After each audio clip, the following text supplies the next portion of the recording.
Today I'm thrilled to announce that one of the world's largest pharmaceutical manufacturers and one of the best anywhere in the world, Pfizer, has agreed to offer countless prescription medications at major discounts in the United States as a result of the most favored nation drug pricing order that we established earlier this year. As you know, the United States is paying sometimes 10 times more than other countries for drugs, and a lot of excuses were made for that, but it went on for many years, many years, decades, and it's not going on any longer. We're going to be paying the lowest price now. We're going to be paying whatever the lowest price is, favored nations. This will save American taxpayers and consumers hundreds of millions of dollars a year. I want to thank Pfizer CEO Albert Bourla, who is one of the most respected people in the industry and in business generally. I will say that, Albert, for joining us today, along with Secretary, as you know, we've got a number of secretaries.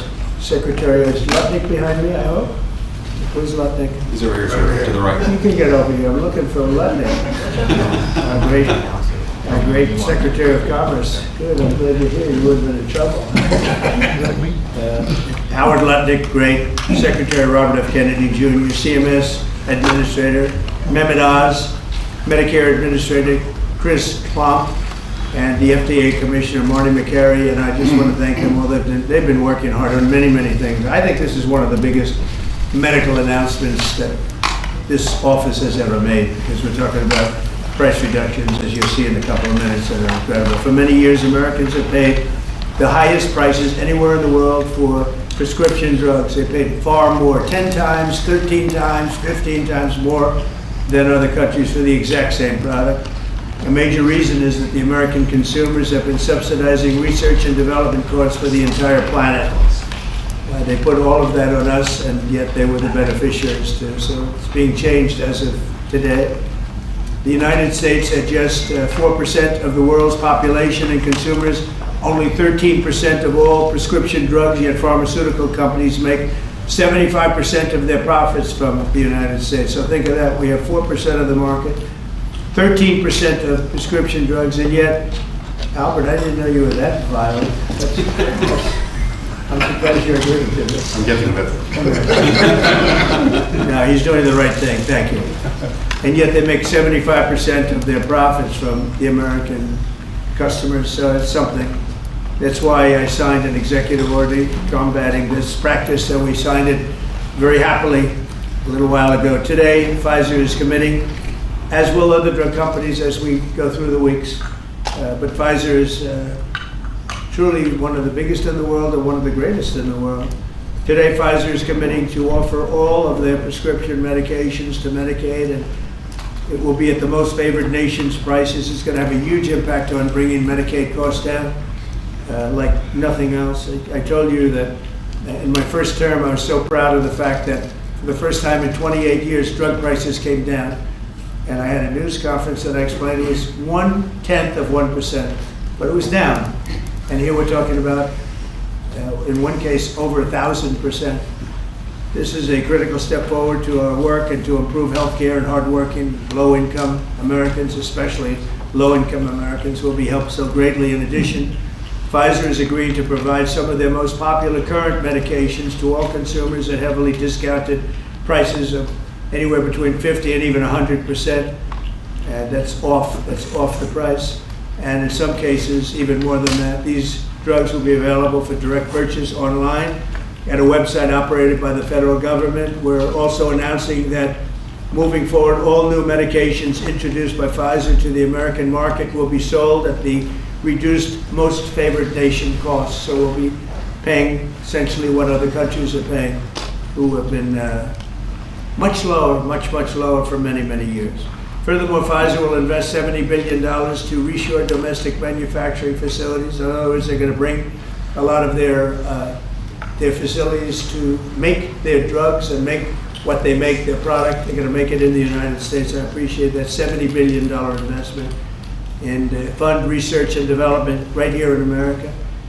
We're working with other major pharmaceutical companies to secure similar agreements. Everyone understands that the status quo where Americans pay more for drugs, prescription drugs, and they pay more than foreign countries, who take advantage of us in many other ways, although not so many anymore. I think we've pretty well got that stopped, right? I think so.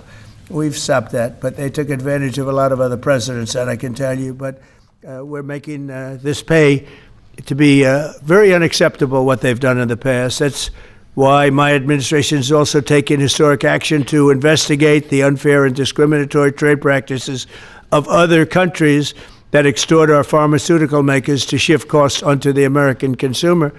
They say, no, give us a price, a very low price, and just charge the American consumer, charge it to the U.S. The United States is done subsidizing the health care of the rest of the world. It's a big thing. I can't tell you how big this is. And I was all set to go on it first term, but then you had the COVID, and we had to focus on that. But I said, I want to get back here because you're talking about 14, 15, 1,600% reductions in some cases. But by taking this bold step, we're ending the era of global price gouging at the expense of American families, and we're making America healthy again, which is our little theme for the people behind me. And I want to just ask Secretary Kennedy to come up, and we'll start, and we'll go through it with Oz and Klomp and Bourla and McCary, and we'll go through it, and if you have any questions. But this is a really big announcement. This is something that most people said was not doable. And other countries are going along because we told them, if you don't go along, they didn't have to go along. But if they didn't go along, we were going to put extra tariffs on those countries. And we were going to charge them the amount of money that they should be paying for the reduction in costs. So I think we had a pretty good negotiating position. So, Bobby, I'd like you to speak about this, and what a great job, and thank you very much. We've been standing here talking about the Make America Healthy Again a lot lately, and I think our meeting the other day was excellent on a thing called Tylenol. That was a very important meeting. I think that was a very important meeting. And this, in terms of pricing, it's going to be great for Medicare, Medicaid, Social Security. It's going to be great for everything because your medicine costs are coming way down. We have some examples that I think we'll be able to show you next week of over 1,000% in some cases, where a pill that cost $10 in London was costing $130 in New York and various other places within the United States. And the same thing with Canada. People would go to Canada, they'd go to Mexico, they'd go to other places to buy drugs. They don't have to do that anymore. So we have favored nations. So that's what we have. And it's one of the biggest days I think anybody will ever have. We're talking about massive numbers, and the numbers are going to get even better with a little time. And I will say, Albert, I think that the drug companies are going to be the same. You're going to, the world, we're really competing against the world, so they have more people. So we'll come down a lot, and the world's going to go up a little bit. And the end result is you're going to, I think, do the same business pretty much. Maybe you'll figure a way to do more business, I think, knowing you. But I think the drug companies, we're going to come down a lot, the U.S. The U.S. will come down a lot. But the world, many more people, is going to go up a little bit, and it equalized, and it's a great tribute. And I want to thank everybody up here. JD, thank you for all of your help too, and Howard, great, really great job. Thank you all very much. Do you have any questions? How about we focus on this? It's so big, let's focus on this. Mr. President, can you please give us a timeline? Yeah, Mr. President, first of all, this kind of goes along with your America First campaign promises for lowering health care costs. On a day that it seems like we're going into a government shutdown led by Democrats on the premise of providing health benefits to illegals, this seems to, your move here is a stark contrast to that. Could the same principles that you did today apply to health insurance, to maybe lower the cost of health insurance? Many Americans are kind of struggling with that. And we're working on just that, little different group, but we're working on just that. It could, I don't know to this extent. We have a pill, one pill in particular we're going to show you next week. It sells for $10 in other countries and $137 in the U.S. And that's coming down now to probably $15 or $18. They'll go up to 18. I think that's pretty much right, Albert. It's not you, but they'll go up to 18, and we'll come down from 135 or whatever down to 18. I mean, that's a massive number. Remember, I was the one that held a news conference because I lowered drug prices by 1/4%. I think it was 1/8 of 1%, but it was the only one in 28 years that brought drug prices down for the year. But it was a very small number. Now we're talking about You're going to see one over 1,000%. Look at these numbers. So, and this has a big impact, even on the discussion that we'll have with Chuck Schumer, who was here yesterday, along with a very nice gentleman who I didn't really know. You know who I'm talking about. The two of them came, and we had a good discussion, and we're going to see what happens. We're going to see what happens. But this has a huge impact on that, because these numbers are going to bring Medicaid. We talk about Obamacare. Obamacare is a failure. Obamacare is not good. It's there, but relative to other health care programs, it's in the lower 20%. It's not good. And I asked the Democrat representatives, what do you think about coming up with a better health care? This actually allows you to do that, because the cost of prescription medicine is a very big, more than 50% the cost of what we're talking about. So we might be able to do something like that. This is one of the biggest news conference from a medical standpoint that I think has ever been had by any administration. Yeah, please. Thank you. I'm curious, where are the other companies other than Pfizer?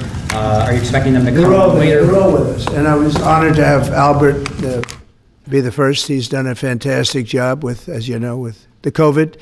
He did a fantastic job with a lot of things. He's a leader, and Pfizer is right at the top. It's there. Eli Lilly has been fantastic also, my friend. And they're all coming in over the next week. We're making deals with all of them. And I said, if we don't make a deal, then we're going to tariff them an extra 5, 6, 7, 8%, whatever the difference is, and we'll take it that way.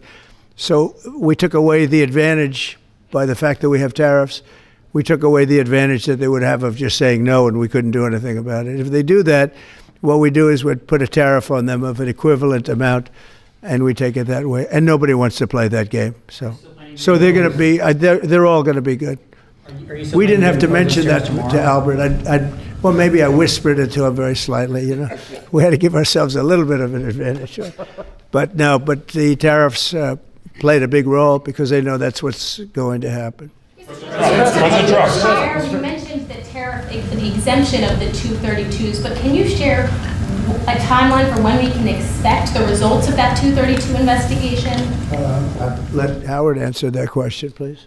Sure. So while we're negotiating with these companies, we're going to let them play out and finish these negotiations, because they are the most important thing to the American people. So we are standing by, helping and working with them, but the driver of the 232 outcomes is our HHS team, because, look what they've accomplished today. So we are on their side helping them, but that is the model that's going to drive. And you have to understand, Albert's spending $70 billion that he wouldn't be spending because of the tariffs, let's say, and other reasons. I think he liked the winner of November 5th, in all fairness, but because of the tariffs. And that wouldn't happen. He's not going to pay any tariffs, because when he moves here, there are no tariffs. So he won't be paying tariffs. That's the beauty of it. If you move here, there are no tariffs. And we have over $17 trillion, Albert. Do you believe these numbers? So Biden had less than $1 trillion for 4 years. We have over $17 trillion for essentially 8 months. Pretty amazing. When will prices come down, Mr. President? When can Immediately. They're going to start coming down. Drug prices? Well, they'll be starting immediately. Yeah. Mr. President, can you speak to what impact you think this reduction in drug prices will have on midterms coming up? I think it's going to have a huge. I said, if we can pull this off before midterms, I've wanted to do it from the beginning, from my first day in first term. And we were doing so well. We had the greatest economy we've ever had. Everything was good. And then we're ready to do this, which is complex and big. It's a big change. But what happened is COVID came, and we focused on COVID. We focused on COVID very hard, with Albert, with the other companies, with everybody. Regeneron was a great thing. We did a lot of therapeutics that were fantastic. And so we focused on that. And I said, if I pull this off again, the first thing I'm going to do, and we've been working on this for 8 months. It's a very big deal. This is a big shock to the system. But it's not as much as I said. They're going to go up. The world is going to go up a little bit. We're going to come down a lot. But now it's fair. We're gonna be paying the same thing. Yeah, please. Trump, in your first term, when you cut the price of insulin, Biden later came in, he tried to steal credit for that. Do you worry that the Democrats are going to try to steal credit for these historic cuts? I really appreciate your question, because I did. I cut the price of insulin down to $35. And the problem is with many of these things, and in this case it's going to be pretty quick, but oftentimes you'll do something medically because of the process, and it won't be seen for 2 or 3 years. That happened also with, I could say 4 different things, but just if you talk about insulin, so it was 200, 300, 500, and you couldn't get it, and I got it down to 35. And I said, I hope I win the next election, because otherwise whoever wins is going to take credit for it. Well, what happened is we did win the election. We did great. But unfortunately, it didn't work out that way from a practical standpoint. And Biden, when I saw him get up and take credit for the $35 and even less insulin, that was 1,000% lower than what it was just previous. Boy, I tell you, I didn't like it. I didn't like it. So I did the best I could to let him know we did it, because we want to be given credit. But we are the ones that got insulin down to that number. And you're right, they tried to take credit for it. They had nothing to do. In fact, they didn't even know what happened. All of a sudden, the insulin price kicked in at $35. And they asked Biden about it. He had no idea what the hell they were talking about. But after they explained, and they didn't really explain to him because he was not capable really of understanding it. But when they went out and talked about it, they acted like it was a great feat by Biden. It had nothing to do with him. And it continues, and we'll get it down even further. But insulin was, people weren't taking it, I would imagine. They couldn't take. God bless you, Bobby. I hope I didn't catch COVID just there. Don't you have Paxlovid? What is it? Pax. He's got Paxlovid. Give me a Paxlovid immediately. While Nancy Pelosi is ignoring what you're doing for the American people, she's going after your administration for cutting taxpayer-funded healthcare for illegal aliens. Last night, Nancy Pelosi, she went on NBC last night, dropped a bunch of F-bombs, told Republicans to go F themselves. Has she lost her mind? We have done an unbelievable job medically. Just this, if you did nothing else, we've done a lot like the insulin, but just this, nobody can ever catch this. This is the biggest price reduction times, maybe 10 times, 15 times than has ever been given before. And this is going to have a huge impact. You know, as I said, Obamacare is not a good thing. It's been bad. And I'd like to make it better. I told them, I spoke to a lot of people, a lot of Democrats recently. I said, why don't we change it? We can make Obamacare much better. We could come up with a new system that would be much better, less expensive for the people and better. This is maybe the biggest breakthrough, because, you know, when you're talking about the prescription drugs, that's a big part of it. So we're going to look. This is prescription, but we're going to be looking at that. We could come up and through this whole thing, you know, because I don't know, we'll probably have a shutdown, because one of the things they want to do is they want to give incredible Medicare, the Cadillac Medicare, to illegal immigrants. And what that does is it keeps them coming into our country, and like they do in California. And no country can afford that. No country.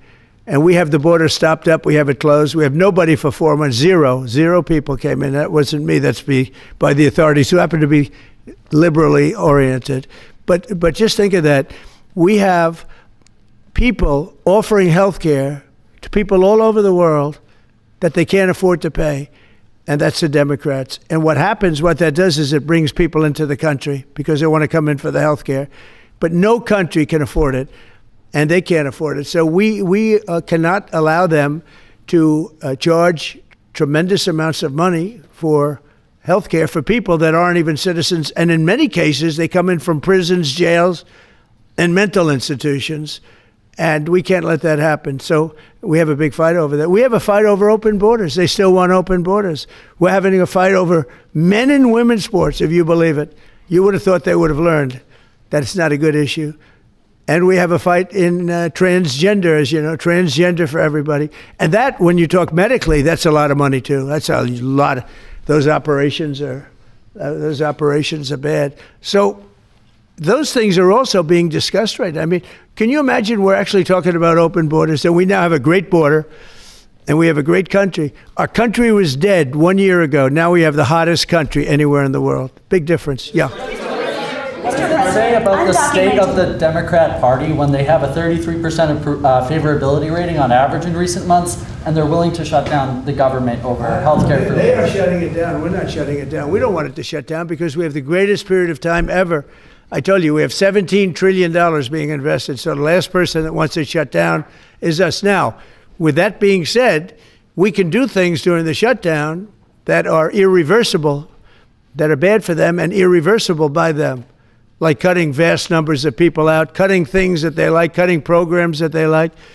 And you all know Russell Vought. He's become very popular recently because he can trim the budget to a level that you couldn't do any other way. So they're taking a risk by having a shutdown because of the shutdown, we can do things medically and other ways, including benefits. We can cut large numbers of people out. We don't want to do that, but we don't want fraud, waste, and abuse.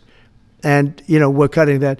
But they want to have illegal aliens come into our country and get massive health care at the cost to everybody else, and we don't have it. And that's I would say, the number one reason that they want to strike is to get illegal immigrants health care. And, Gavin Newsom wants that, too, in California, and it's destroying California. We can't have that. We're not going to let it happen. Do you have a plan for dealing with drug companies that are responding to MFN only by raising prices overseas as opposed to lowering prices in the U.S.? No, they're responding. I understand that question very well, but they're responding by lowering prices. They're helped by lowering prices. There's a price at which they can't sell, and they're helped by lowering prices. In the case of Albert and in the case of Eli Lilly, the fact is our prices are coming down massively. You see, that's just a few of the basics, but they're coming down much more than that with many drugs, and over 1,000%. Think of that, over 1,000% reduction. And we'll show you that next week because we have some of them on the board next week where you have over 1,000% price reduction. No, what's going to happen is you're going to have the market will kick in. This way, the market kicks in. The other way, it was just basically it was just a form of control. You were stifling the market. Yeah. At this point, is a shutdown inevitable? And how would you describe the negotiations with Democrats yesterday? Are more meetings scheduled? So nothing is inevitable, but I would say it's probably likely because they want to give health care to illegal immigrants, which will destroy health care for everybody else in our country. And I didn't see them bend even a little bit when I said we can't do that. Okay? Can I ask a question of Dr. Oz, Administrator Oz? If there is no deal reached on the Obamacare subsidies with the Democrats, is there anything that CMS can do to lower those, to mitigate the increases of those Obamacare subsidies? Not really, but we have time. We have time till the end of the year to make the changes I know the president is evaluating, but we should have a clean continuing resolution, get past this budget process as it has happened so many times, and allow the president and leadership some freedom to be able to put some good ideas in front of the legislative bodies. Mr. President, undocumented immigrants. We actually do have time for that. They're not eligible for the health care subsidies that Democrats are demanding. So can you clarify, what are you talking about when you say Democrats want to protect their health care? So when an illegal person comes in, a person who came into our country illegally, therefore breaking the law, and look, we all have big hearts. I have a bigger heart than you do. They're all breaking the law, and they're coming into our country. And we just, as a country, cannot afford to take care of millions of people who have broken the law coming in. We want them to come into our country, but we want them to come in legally. Now we have a strong border, very strong border, thanks to Christie and Tom Homan and the whole group. They've done an amazing job at the border. I mean, we had a border that was reckless. We had a border that was a disaster. They were coming in by the millions. I say 25 million people. You're saying less, but I say 25 million people came in illegally. And no system can take care of the health care of all of those people that came in. Now, a lot of them have gone out. We have over 11,000 murderers. We got many of them out. Many of those people have been taken out of the country, brought back to where they came from. In some cases, put in prison because they're so dangerous. We don't want to take them out. We have to watch them. We don't want them coming back. But if you look at what's happened in Washington, D.C. right now, it is such a place. I just drove through it, and it's clean and nice and beautiful, and people are walking around, and they're not afraid of being mugged. We haven't had murders We haven't had anything happen in a long time. It took us 12 days to make it very good. It took us 20 days to make it beautiful. And now we're going to Memphis. But I think we should always keep a presence here, because if we don't keep a presence, it's going to come back never like it was, because we got rid of 1,700 career criminals. You know what that is? One career criminal can give you a lousy reputation for danger, because they commit many crimes a day in some cases.